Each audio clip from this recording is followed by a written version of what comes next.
I am making a video today about Bob McAllister's great book, Thief of Hubcaps. And it's a book of short stories that he wrote and published in 2013. A lot of wonderful stories about his life growing up and teaching at Bainbridge Island High School, and everything, his whole life is in this book, it seems like. And one of the things he says in the book is that, he talks about his brother, Gary, who died and committed suicide, and how he actually likes to have a dream about Gary whenever possible, because then he's alive. I mean, he kind of comes back to life in his dreams and in his stories.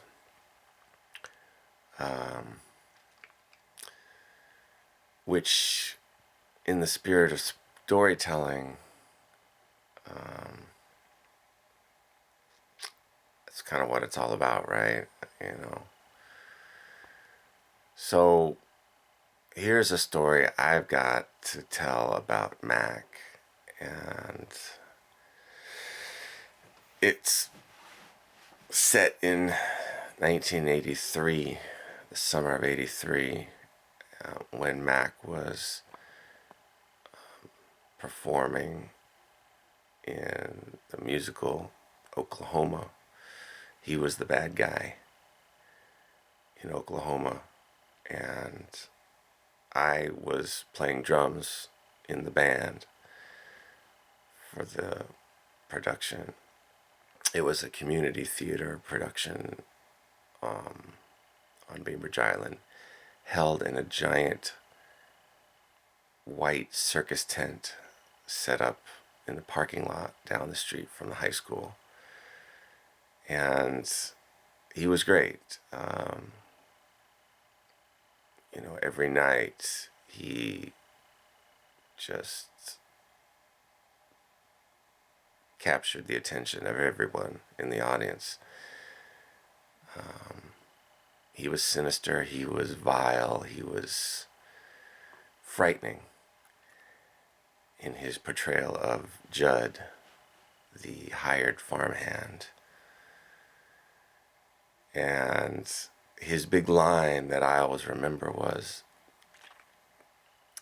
when he first came on stage and kind of slowly slinked to the center of the stage with these piercing eyes, and he says, "I'm taking Lori to the party tonight." And I almost fell off my drum stool when he said it. And that was the case for every show, because I think we did about, 7 or 8 shows. And he really scared me, and I assume everyone else in the audience, which was hard for me to take, because he was such a friendly, sweet guy. And he would come to the theater every night, driving his black motorcycle. He would come in character. He was not joking around. He was very quiet.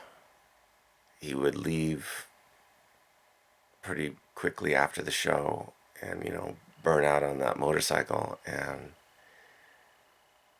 it just scared me.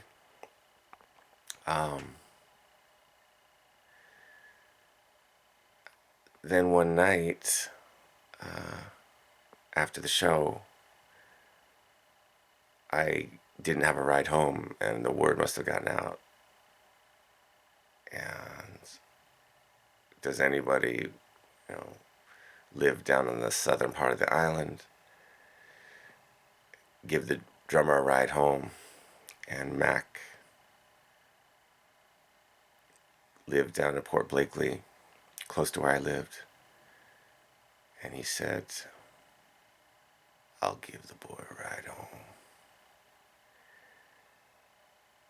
And I was faced with a choice, you know, ride with Mac or continue to live. And I just couldn't do it. So, you know, I always wonder what would have happened if I had ridden on the back of his bike. And I imagine that I would have been holding on for dear life as he's zooming around the island, up and down the hills, and suddenly he hits the brakes. We do a giant skid and stop at the head of the bay. There's nobody out. It's dark, no street lights. And he turns to me real slowly and says, I'm taking Jason to the party tonight.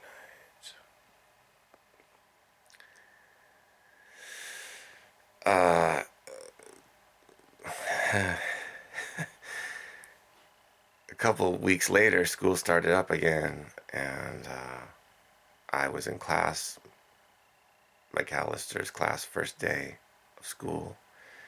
The bell rings, and he comes into the classroom with a big walrus grin on his face and the twinkling eyes on his